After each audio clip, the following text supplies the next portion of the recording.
पप्पा रावल, जिन्हें काल भोज के नाम से जाना जाता था, मोहम्मद कासिम को अरब तक जूतों से मारते हुए ले गए थे और वहां के लोग बप्पा रावल को अपना दामाद बनाकर संधि कर लिए थे। वो इतिहास भूल गए क्या? कुछ जिहादी सोशल मीडिया पर हिंदुओं को कायर बता रहे हैं, खुद को मुगलों की औलाद बता रहे हैं और ये बता रहे हैं कि हमने हिंदुओं को 1000 वर्षों तक, उनके राजाओं को 1000 वर्षों तक गुलाम बना के रखा। तो बेटा, हिंदू कभी ना गुलाम था, सर कटाया लेकिन सर झुकाया नहीं। तुमने कभी इतिहास पढ़ा ही नहीं। महाराजा पोरस को जानते हो? महाराजा पोरस से जब विश्व विजेता का सपना संजोए हुए सिकंदर का सामना झेलम नदी के तट पर हुआ तो उसका विश्व विजेता का सपना वही मिट्टी में मिला दिया गया था। वो इतिहास भूल गए क्या? पप्पा रावल, जिन्हें काल भोज के नाम से जाना जाता था, मोहम्मद कासिम को अरब तक जूतों से मारते हुए ले गए थे और वहां के लोग बप्पा रावल को अपना दामाद बनाकर संधि कर लिए थे। वो इतिहास भूल गए क्या?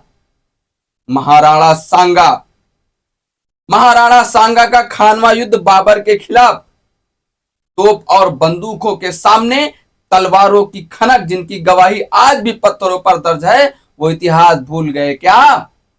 महाराणा प्रताप, जिनका नाम सुनकर अकबर पेशाब कर देता था, वह जीते जी कभी महाराणा प्रताप का सामना नहीं किया, कभी सामने से लड़ने की हिम्मत नहीं जुटा पाया। वो इतिहास भूल गए क्या? वीर शिवाजी, वीर शिवाजी अफजल खान को उसी की छावनी में चाकू से गोद गोद कर मार डाला था। वो इतिहास भूल गए क्या?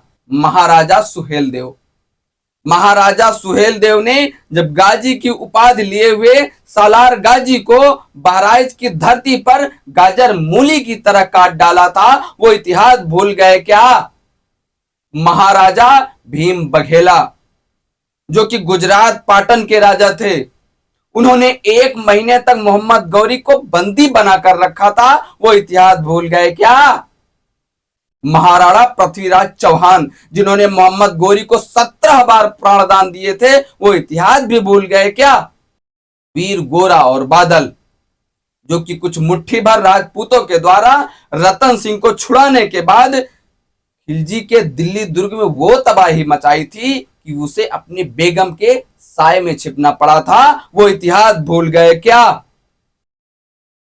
महाराजा छत्रसाल, जिनसे औरंगजेब कभी भी जीत नहीं पाया, आमने सामने के युद्ध में परास्त करने के बाद औरंगजेब को यह कहकर छोड़ दिया कि जाओ अपने पापों का प्रायश्चित करो, और इसी दयनीय हालत में घुट घुट कर मर गया। वो इतिहास भूल गए क्या?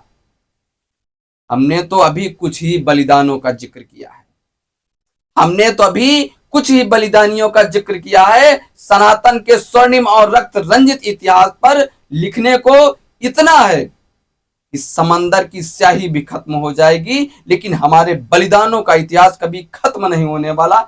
जय सनातन, जय श्री राम, हर हर महादेव।